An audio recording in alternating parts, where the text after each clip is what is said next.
Thank you very much, Mistress of Ceremony, the Acting Permanent Secretary, the executives and representatives of the multi-ethnic grant recipients, staff of multi-ethnic affairs and sugar industry, ladies and gentlemen. Bola Vinaka, Namaste, and a very good morning to you all. I extend my warm greetings to everyone present here today.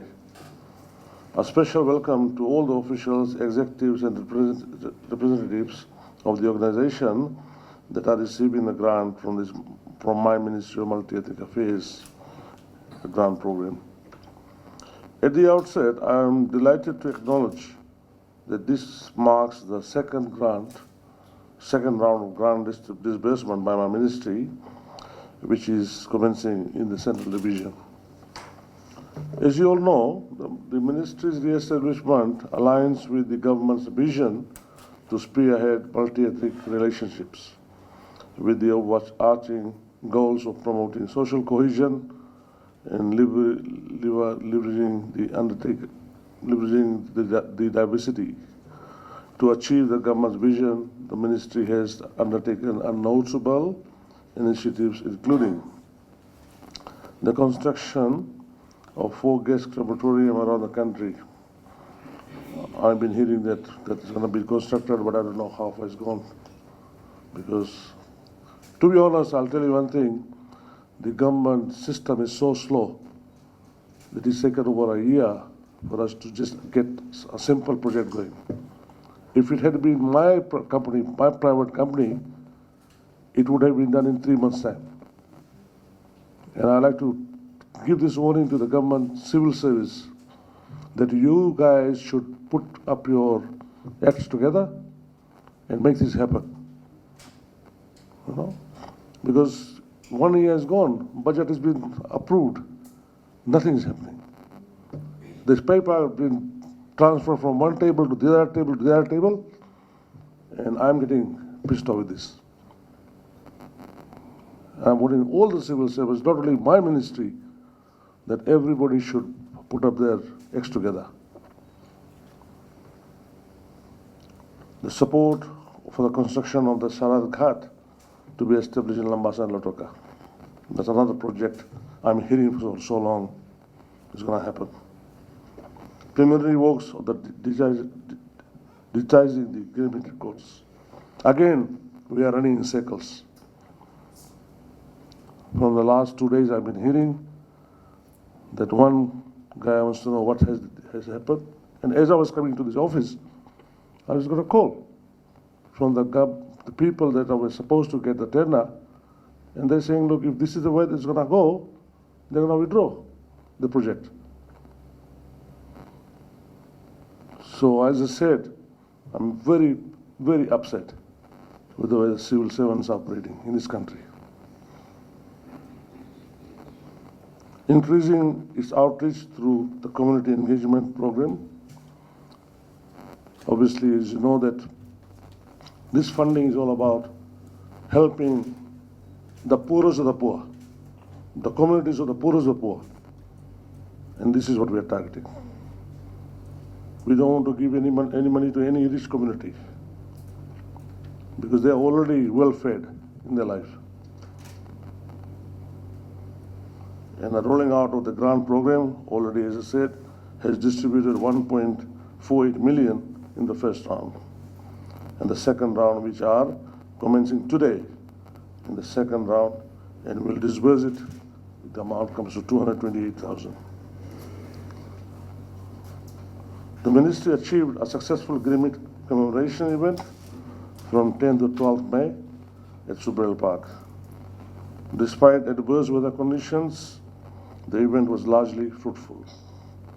The highlight of the event was the presentation of awards to the senior descendants of the Grenadiers from the Northern Division in recognition of their immense contribution in the country. This meaningful gesture by the coalition government showed a very powerful acknowledgement of the hard work, sacrifices, lifelong commitments they have done for this country. Moving on today, as part of the grant program, we will provide support to 7 community-based organizations in the Central Division for the purchase of equipments, learning and development, shared materials, solar power projects, and funds for upgrade of Lebuka Cemetery. The grant program, much like the Gilmit commemoration event, has been a resounding success. We have received a positive feedback from the communities across the country. In the Central Division alone, the program has provided support to a diverse range of groups, including crematorium committees, church groups, educational institutions, mandis, temples, and village communities. One thing I like to tell you, this is by digressing from my own speech. When government is giving grant, we want the communities to be together. What's happening? Then they start fighting themselves. Who's going to be the trustee? Who's going to be the committee member? And they block the project. This thing should not happen. The money is coming from the taxpayer. The money is coming from the government. So why you guys are fighting? If it is your money, then you fight. See? So there was a case in Reki where grant was provided to a temple committee, and before the grant, the order went, they started fighting in themselves. So basically, as I said, we don't want this thing to happen. First you unite yourself, then put an application, and the application will be considered, and money will be given. So, as I said, that based on the feedback we have received, the multi-ethnic grant program has played a vital role in supporting the community-based organization to empower their communities and enhance services and delivery. Our assistance has not only improved the access to the resources, but also has fostered greater collaboration and the unity among the community members working towards the shared goals. In a sense, the program is promoting social cohesion, one of the core objectives of the ministry. This clearly demonstrates that the ministry under the leadership of the coalition government is making a meaningful and a positive impact at the grassroots level. Let me again, as a Minister for Multi-Ethnic Affairs, re-emphasize that the ministry's grant followed a very transparent process, and only those who fell under the ministry's grant criteria were given the approval.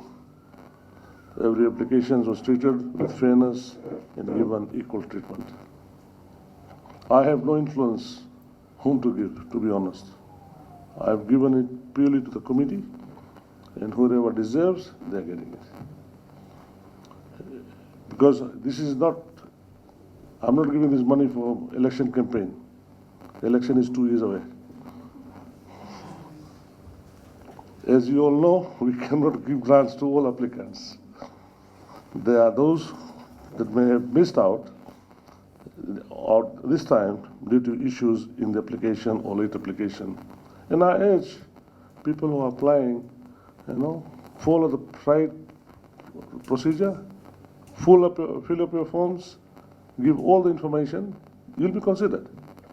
But if people are expecting me to sit here with their half-filled application that I'm going to approve it, it's not going to happen. So, as I said, I urge them who have missed out to reapply in the next round, which should be after August of this year, when the next budget comes into place, when the next financial year, as I said, of the government commences. Given the success of the grant program and the demands of our communities, we have submitted our request for more funding of our grant program in the next budget. For our recent discussions with the Ministry of Finance, I'm confident that the government will allocate funding